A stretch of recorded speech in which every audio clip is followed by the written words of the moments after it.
mata kuliah Asia Barat Daya ini. Sebelum kami mempresentasikan, baiklah kita berkenalan lebih dahulu yang dimulai dari silakan saya. Saya Hendro. Saya Elvi.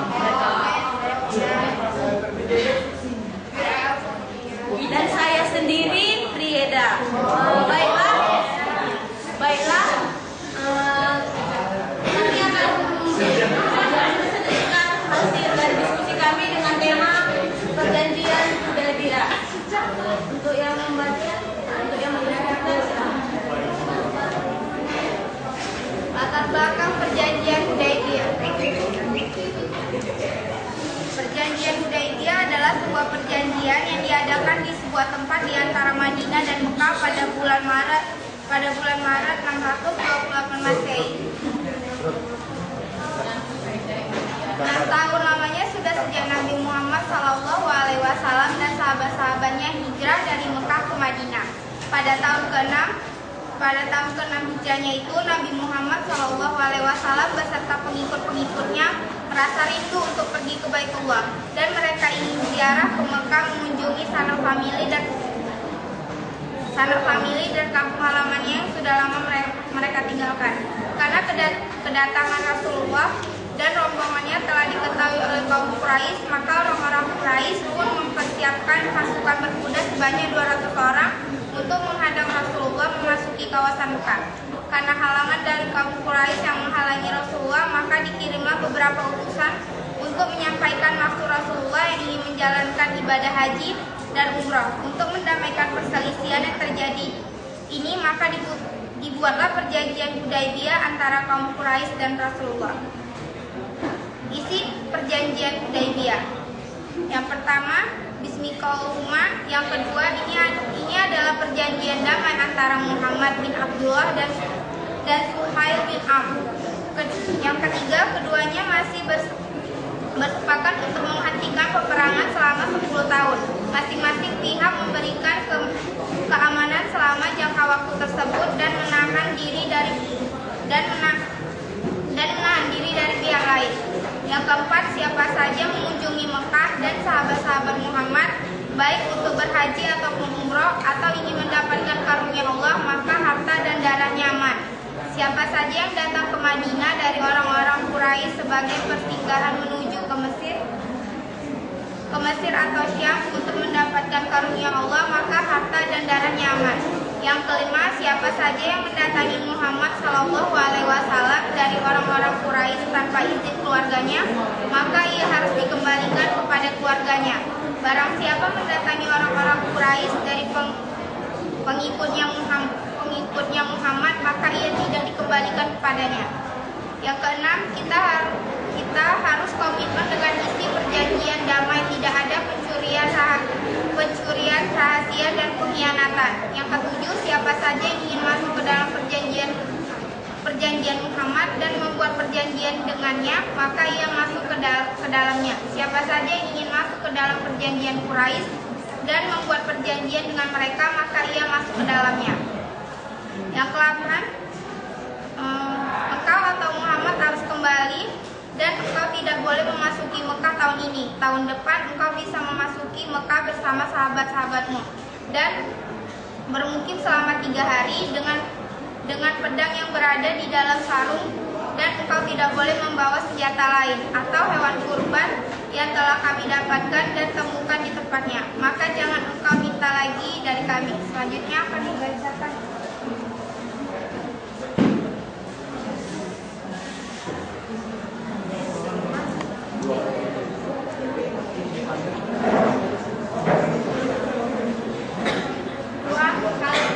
Hal penting yang dapat diambil dari perjanjian Hudaybiyah. Perjanjian ini ditandatangani oleh kaum Quraisy dengan Suhail bin Amr sebagai wakilnya. Quraisy adalah suku paling terhormat di daerah Arab, sehingga siapapun akan menghormati apa yang mereka tentukan. Dengan penandatanganan perjanjian ini, maka Madinah suku Quraisy telah mengakui, maka suku lain pun pasti mengakuinya. Dengan perjanjian ini, maka pihak Quraisy atau Mekah memberi kekuasaan kepada Madinah untuk menghukum mereka jika menyalahi perjanjian perjanjian tersebut. Ternyata sangat hebat konsekuensi dari perjanjian ini. Kaum muslimin di Madinah yang tadinya dianggap bukan apa-apa sejak perjanjian itu dibuat bisa memimpin suku yang paling terhormat di alam. Perlu diketahui bahwa Islam melarang memerangi suatu kaum atau seseorang tanpa orang atau kaum tersebut melakukan kesalahan.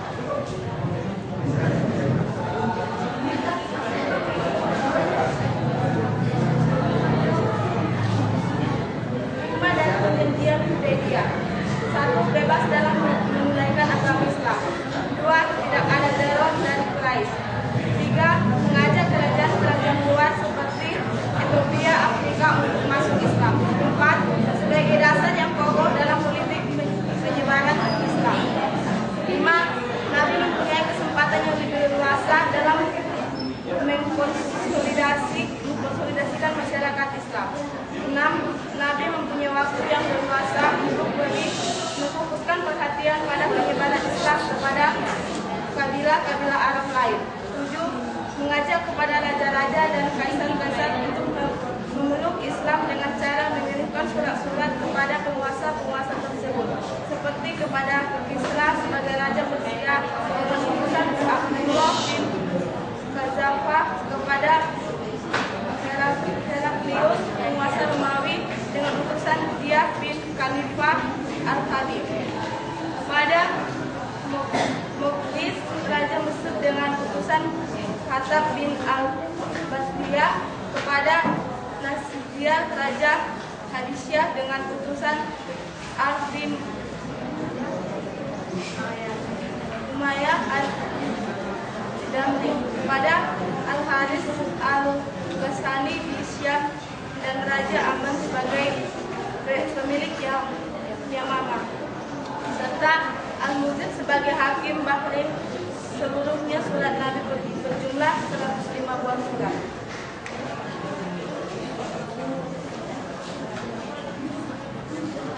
Demikianlah hasil presentasi diskusi dari kelompok kami. Untuk membuka sesi pertanyaan, sesi pertama akan diberikan 3 pertanyaan, dan untuk lebih adilnya agar semuanya bisa ikut berdiskusi bersama, 1 dari reguler A, 1 dari ekstensi, dan 1 dari Aristambo. Silakan yang ingin bertanya. Silakan. Ini kakak ini. Kakak deh. Oke. Untuk AB, Iya, apa yang sepertinya masih belum ada yang ingin bertanya. Baiklah, karena dari ekstensi ataupun dari Aristambo akan mungkin bakalan untuk menanggapi atau menambahi atau mengurangi. Silakan Kak Dina, 1-2. udah sama pertanyaannya. Oke, baiklah, untuk saudara Ape, silakan pertanyaannya.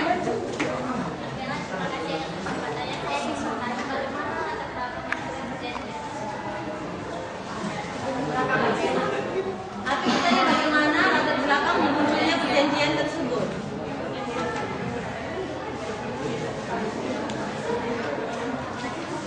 Baiklah, kelompok kami akan mendiskusikannya sebentar.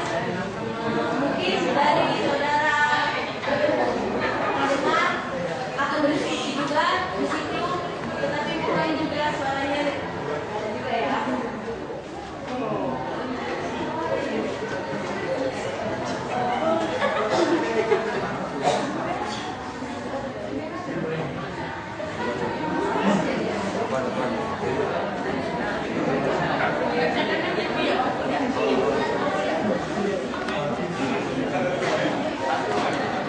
Baiklah, kelompok kami akan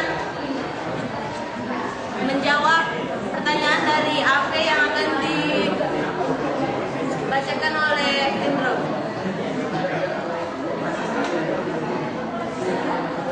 Baiklah, saya akan lebih tepatnya membacakan ya latar belakang perjanjian Hudaybiyah. Perjanjian Hudaybiyah adalah sebuah perjanjian yang diadakan di sebuah tempat di antara Madinah dan Mekah pada bulan Maret 628 Masehi, Tajul Kaidah 6 Hijriah. 6 tahun lamanya sejak Nabi Muhammad dan sahabatnya hijrah dari Mekah ke Madinah. Selama itu mereka terus bekerja keras, terus menerus dihadapkan kepada peperangan, kadang dengan pihak Quraisy, kadang-kalanya pula dengan pihak Yahudi. Sementara itu Islam pun semakin berkembang. Setelah terjadinya perang Ahzab dan perang Khandaq dan pada tahun ke-5 Hijriah, maka tidak ada lagi ketakutan dari pihak kaum muslimin oleh pemerintahan Quraisy. Karena setelah berakhirnya perang Khandaq yang dimenangkan oleh kaum muslimin, masuklah 2 orang pemimpin Quraisy yang gagah berani ke dalam agama Islam, yaitu Amir bin Asami dan Khalid bin Walid al-Makhzumi. Dan setelah itu tidak lagi peperangan antara kaum muslimin dan kaum Quraisy.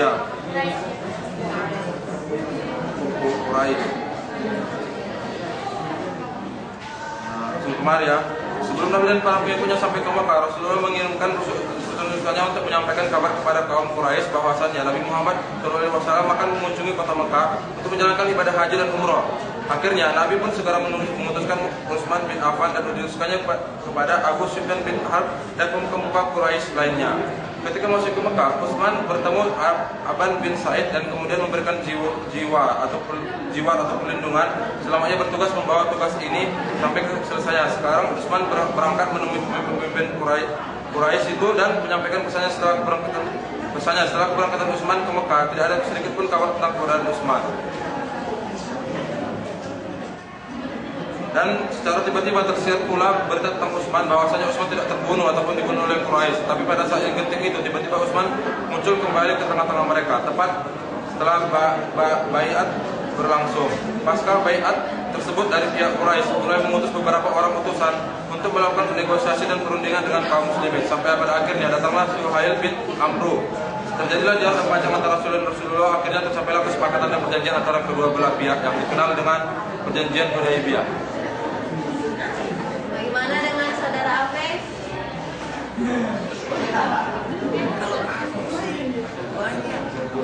Baiklah, mungkin dari teman-teman yang lain ada yang ingin bertanya. Mungkin sebelumnya tadi belum ada topik untuk bertanya, tiba-tiba sudah ada. Tidak ada? Ada? Oke, dari adik yang sebelah kiri saya. Baik, coba tanya dulu. Oh, sebentar dulu ya. Ada yang mau menambahi? Ada yang mau menambahi? Lempar ke pos. Tidak ada. Tahu ada. Saudara Ami ada? Baiklah untuk saudara Sandes, silakan untuk memberi pertanyaannya. Terima kasih kepada moderator. Dalam latar belakang dari Perjanjian Hudaybiyah ada disebut perang Ahzab dan perang Khandaq. Saya ingin tahu perang Ahzab dan perang Khandaq ini antara siapa dengan siapa dan apa yang melatar belakangi terjadinya kedua perang ini. Terima kasih. Baiklah, ada pertanyaan yang lain? Baiklah, dari saudara Suci, silakan. Oke, terima kasih. Saya Uci dari Ekstensi.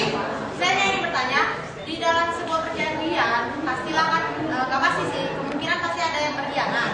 Saya ingin bertanya, di dalam perjanjian tersebut adakah perjanjian antara Muhammad dan Quraisy atau siapa gitu yang di antara mereka yang berkhianat? Ada nggak pengkhianatan di dalam perjanjian tersebut? Terima kasih.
Iya sama-sama.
terjadi pada bulan Syawal tahun ke-5 Hijriah, bertempat di sebelah utara kota Madinah.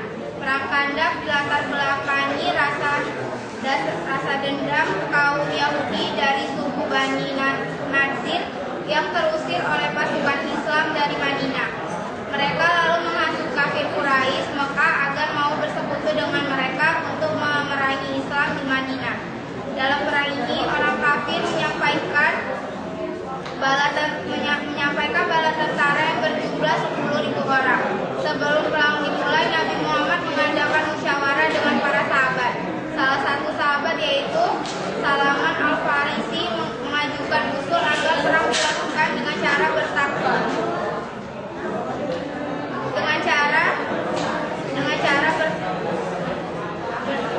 di dalam kota Madinah. Namun sekeliling kota diperangi dengan parit yang lebar dan dalam. Oleh sebab itu perang ini dinamai perang Khandaq atau perang parit.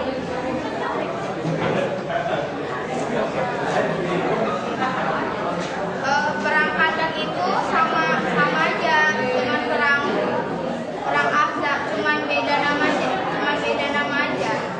Intinya sama.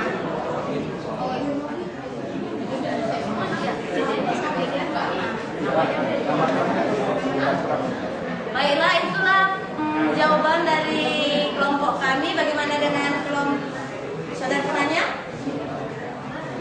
Untuk saudara yang lain, ada yang mau menambahi, menanggapi, mengurangi? Baiklah, dari Omi. Nama saya Omi Rahmayani. Terima kasih kesempatannya. Seperti yang dibilang oleh saudara pemateri tadi bilang, kalau bahasanya perang Khandaq dan perang Ahzab itu sama. Jadi kalau sama, kenapa namanya itu dibedakan? Terima kasih. Tidak apa-apa. Itu bertanya lagi. Tidak apa-apa. Baiklah, saudara Omi mengatakan jika perang Khandaq dan perang Ahzab itu sama, mengapa namanya berbeda? Baiklah, kami akan mencoba mendiskusikan kembali pertanyaan yang timbul karena jawaban dari kami.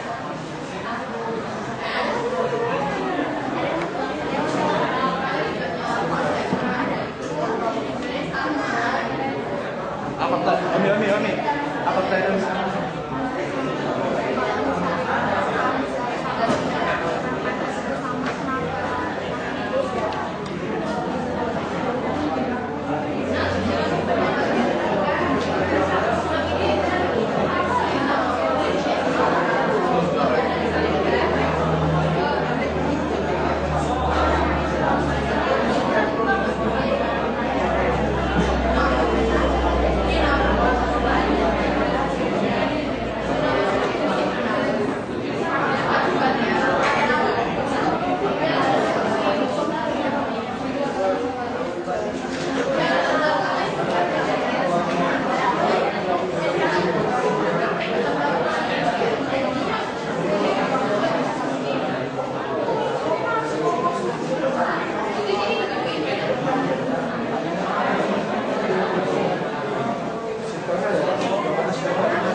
Baiklah, kami akan menjawab pertanyaan dari saudari Omi. Silakan. Baiklah, saya akan menjawab pertanyaan tambahan dari saudari Omi yang bertanya apa perbedaan dari perang Khandaq dan perang Ahzab. Sebenarnya nama perang itu adalah perang Ahzab. Jadi karena mereka berperang membuat galian parit, jadi dalam bahasa Arab mungkin ya, dalam bahasa parit itu dalam bahasa Arab berarti Khandaq tadi. Jadi mereka membuat parit supaya musuh susah gitu untuk berperang. Jadi hanya persoalan nama saja. Intinya namanya perang Ahzab. Baiklah, bagaimana dengan saudari Omi? Tambahan. Apakah ada tambahan? Baiklah, Novika, saudara Novika ingin menambahi, silakan.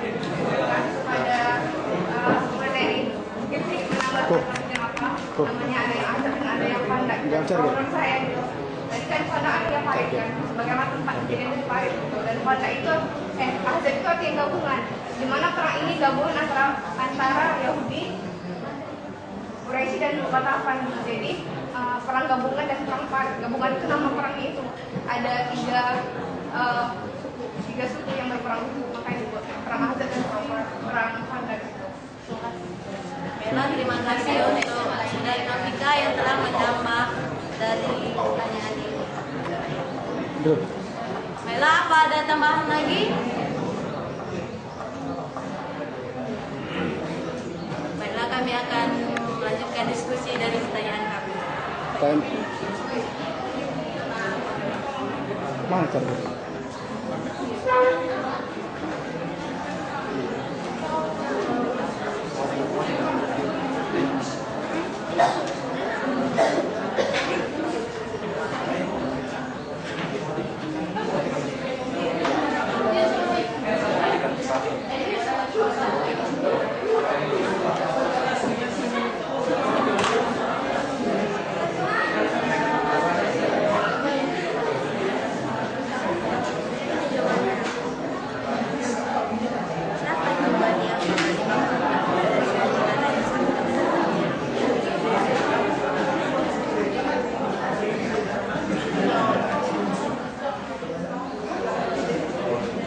Di mana Niko?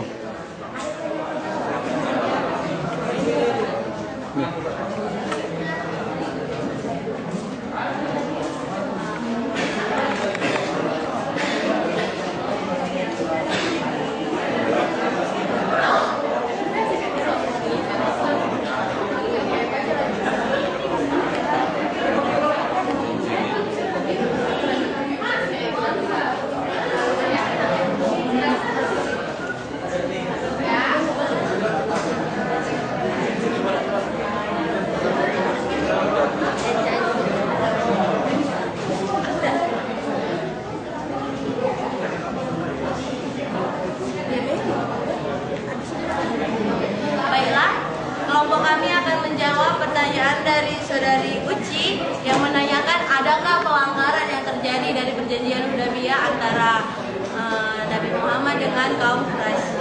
Yang akan dijawab oleh teman kami, silakan. Pelanggaran perjanjian Hudaybiyah oleh kaum Quraisy. Bagaimana Anda ketahui, Rasulullah SAW pernah menjalankan perjanjian damai dengan kaum musyrikin Quraisy yang dikenal dengan nama perjanjian Hudaybiyah. Isi pentingnya dari perjanjian tersebut ialah bahwa kedua belah tidak akan saling memerangi baik langsung maupun tidak langsung. Akan tetapi kaum Quraisy melanggar perjanjian Hudaybiyah ini ketika mereka memasuki kabilah Bani Bakar dengan senjata perang. Kaum Quraisy mendorong Bani Bakar dari suku Kainana yang bersahabat dengannya ini untuk menyerang Khuza'ah yang bersahabat dengan muslimin. Maka Bani Bakar pun menyerang Bani Khuza'ah pada malam hari. Mereka membunuh sejumlah mereka dan menyandera sejumlah lainnya. Rasulullah SAW mendengar tentang perbuatan Bani Bakar terhadap Bani Khuza'ah yang mendapat dukungan dari Quraisy. Rasulullah pun berjanji akan menolong Bani Khuza'ah. Bagaimana dengan saudara penanya? Silakan. Jadi intinya ada pelanggaran, ya kan ada.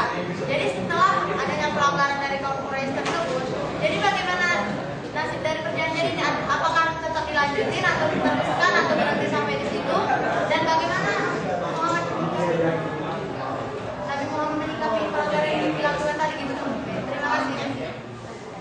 Kaum Quraisy menyesali pelanggaran yang mereka lakukan, yaitu mempersenjatai Bani Bakar dan mendorongnya untuk menguasai Khuza'ah.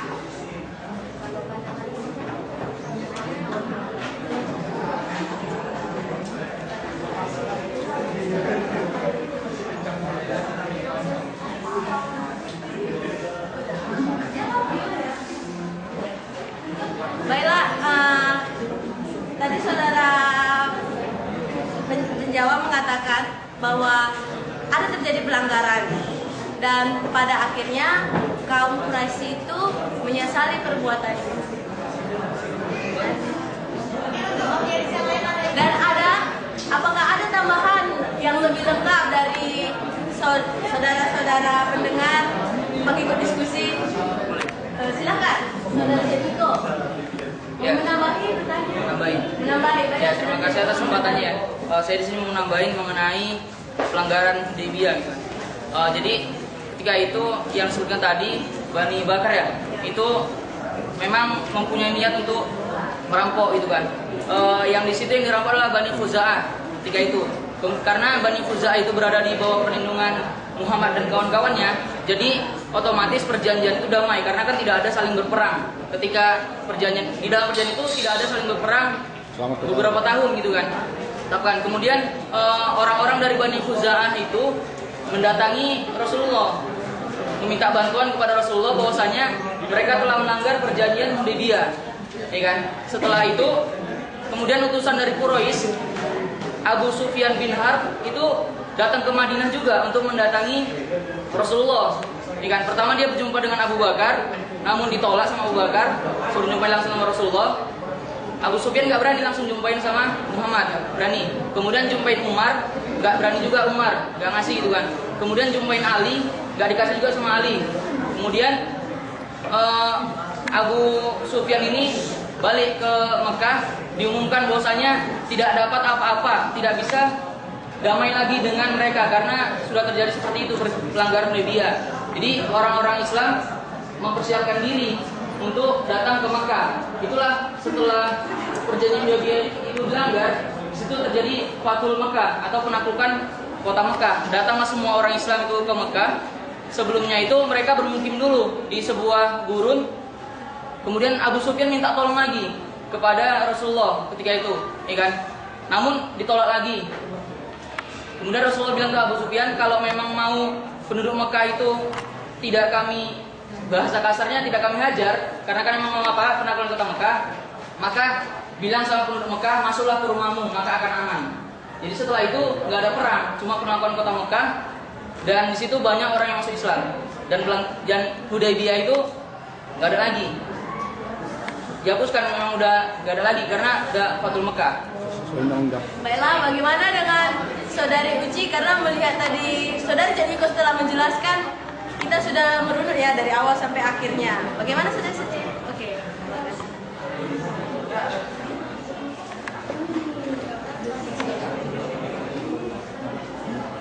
Mungkin ada dari tersisa satu pertanyaan lagi ya kan untuk kesempatan. Apakah ada lagi yang mau bertanya? Baiklah, Saudara Belanda, silakan. Terima kasih saya mau bertanya, apa konsekuensi apabila tidak menjalankan perjanjian Hudaybiyah tersebut, dan apakah perjanjian tersebut masih berlaku hingga saat ini? Baiklah, terima kasih Saudara Belanda.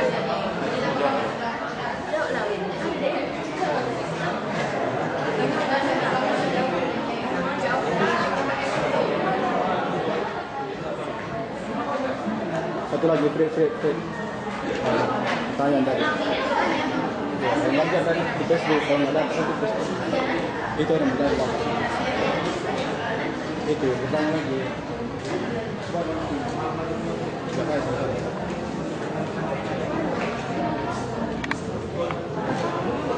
Itu yang benar. Baiklah, tadi ada yang mau bertanya lagi, silakan saudara yang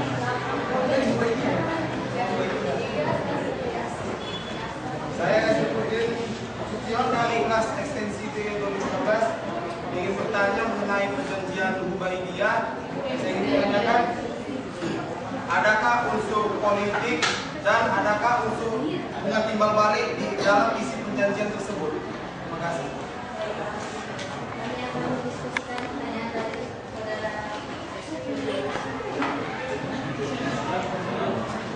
Saya akan dijelaskan ya.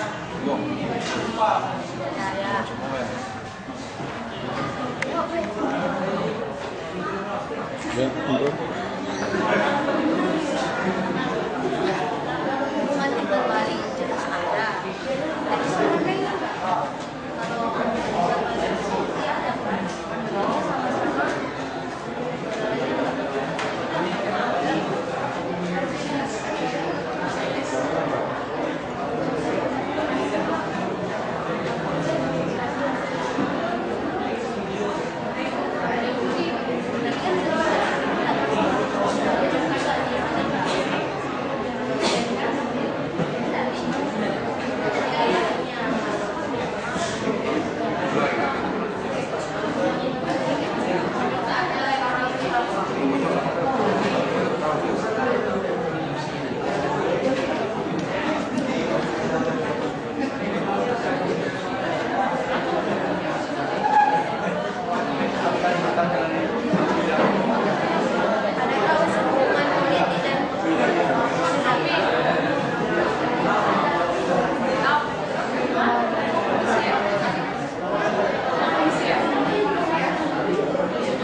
juga ada. Walaupun pada perjanjian ini seperti yang ada di makalah kami tadi, keuntungan lebih berpihak pada kaum Quraisy daripada pihak Rasulullah. Jadi intinya perjanjian ini ada unsur politik dan hubungan timbal baliknya itu ada. Bagaimana dengan saudara?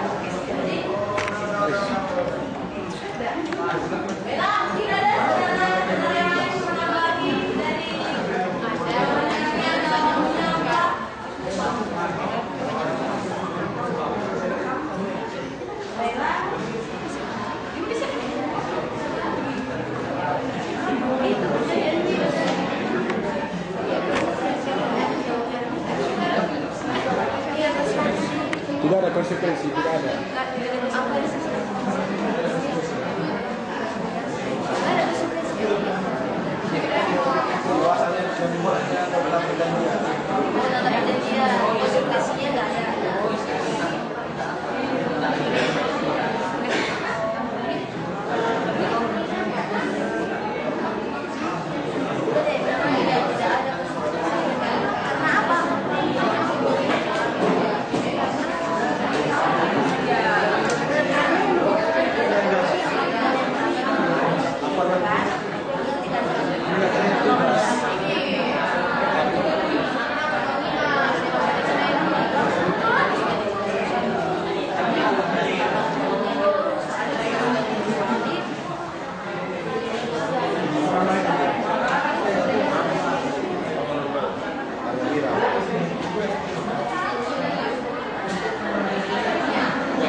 Apa konsekuensi apabila perjanjian Hudaybiyah itu tidak dijalankan?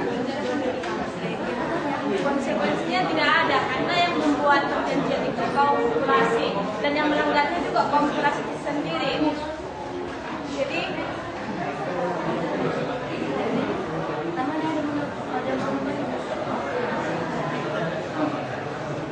tambah aja. Baiklah, kami akan mulai menjawab seperti ini. Tadi seperti yang sudah dijelaskan oleh saudara Jatmiko yang dari awal sampai akhir tadi. Ada yang awal tadi saat kunci menjawab, menambahi perjanjian Hudaybiyah ini. Perjanjian Hudaybiyah ini kalau konsekuensinya sih tidak ada, karena yang menginginkan adanya perjanjian ini pun sendiri adalah kaum Quraisy, dan kenyataannya juga mereka lah yang melanggar perjanjian itu, dan di situ mereka menyesali, dan setelah itu dari pihak Nabi Muhammad pun ya sudah gitu, dan pada akhirnya perjanjian ini kalau dikatakan berlangsung sampai sekarang tidak, karena perjanjian ini hanya bertahan sampai 3 tahun, yaitu dari tahun 6 Hijriah sampai 8 Hijriah. Bagaimana saudara Miranda?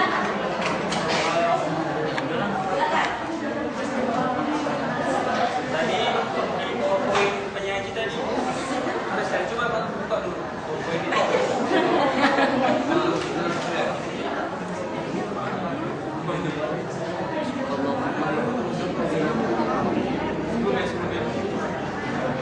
Ini nomor 4 yang tadi. Nah, ini tadi.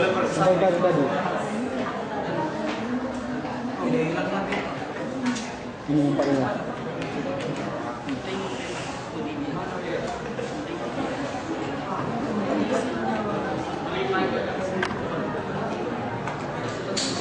Halaman awal. Sebelumnya.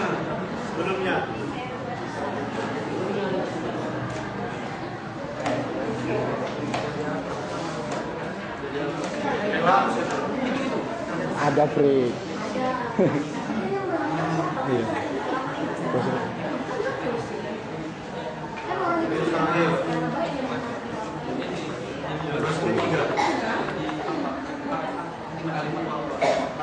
Itu yang di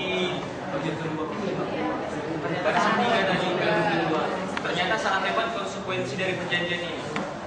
Kaum muslimin Madinah yang tadinya dianggap bukan apa-apa sejak perjanjian itu dibuat bisa menghukum suku yang paling terhormat di Arab. Berarti dari situ ada konsekuensinya. Luruskan aja. Saya sambil Ketika dia datang.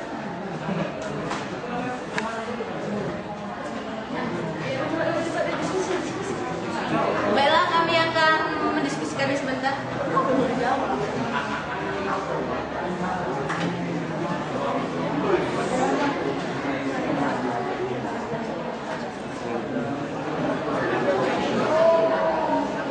Tidak penulisan bahasa ya. Iya, penulisan bahasa. Kok di mana?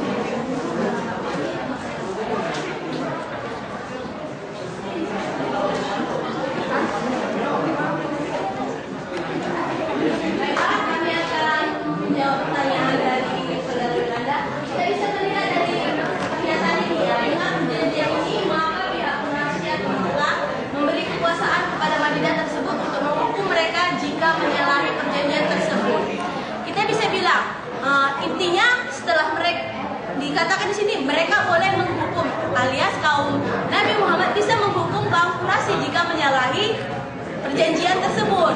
Tetapi pada kenyataannya saat perjanjian tersebut dilanggar dan mereka menyesali, kaum Nabi Muhammad menyudahinya, tidak memberi hukuman, hanya memberikan apa gitu. Tidak ada yang namanya memberikan hukuman yang sangat berat gitu, karena ya seperti kita juga tahu Nabi Muhammad juga Maha Pemurah dan Maha Penyayang juga. Terima kasih. Bagaimana saudara Yolanda? Baiklah, kami akan memberikan season 2 3 pertanyaan yang akan dibuat di grup kita untuk saudara. Silakan dijadi bertanya. Arifin.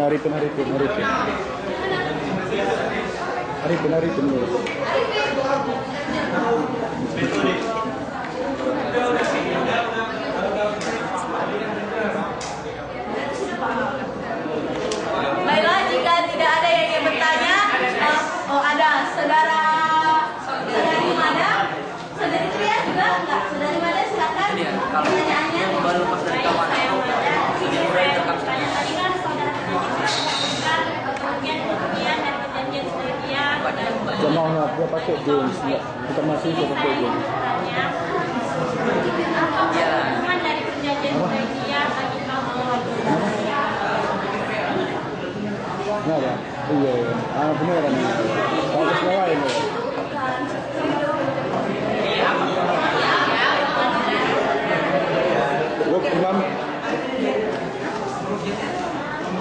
Baiklah, ada yang lain? Baiklah, mungkin hanya satu pertanyaan dan meninjau juga tidak ada pertanyaan. seperti yang dikatakan saudara yang di belakang, berarti kawan-kawan sudah mengerti dari topik yang kami presentasikan. Oh, benar, ternyata masih ada juga yang bertanya. Malu-malu ternyata komisi kita tadi. Silakan. Silakan. Saya ingin bertanya, dalam hikmah perjanjian Hudaybiyah ini, hikmahnya adalah mengajak kepada para raja dan kaisar. Jadi, apa ada gitu kaisar yang tunduk ataupun yang menerima pesan itu dengan ikhlas gitu, dengan berarti mereka masuk dengan masuk memeluk Islam gitu kan? Karena di sini hikmahnya dibilang hikmah berarti keuntungan bagi kaum muslim ya, ya kan? Nah, berarti raja-raja yang disebutkan itu apa? Mereka semuanya masuk Islam atau ada penolakan, dan coba jelaskan penolakannya seperti apa? Iya, ini terkait juga. Iya. Makasih. Baiklah, adakah satu penanya lagi yang ingin bertanya?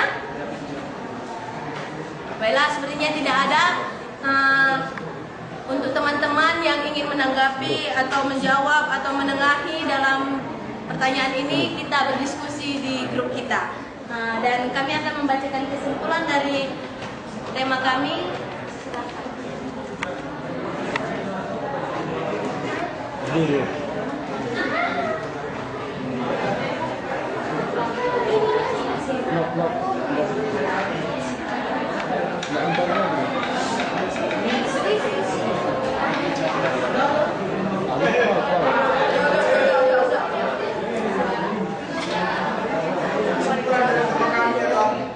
Perjanjian Hudaybiyah adalah perjanjian yang diadakan antara Madinah dan Mekah pada bulan Maret 1425. Lalu juga yang Hijriah. Perjanjian Hudaybiyah itu di antara kedua pihak, yaitu antara Rasulullah dan para sahabat Madinah untuk kaum Quraisy kedua Mekah. Di mana perjanjian ini dibuat mengenai pertentangan antara Rasulullah dan para penduduknya dengan kaum Quraisy. Karena latar belakang dan kronologis dibuat yang terjadi perjanjian Hudaybiyah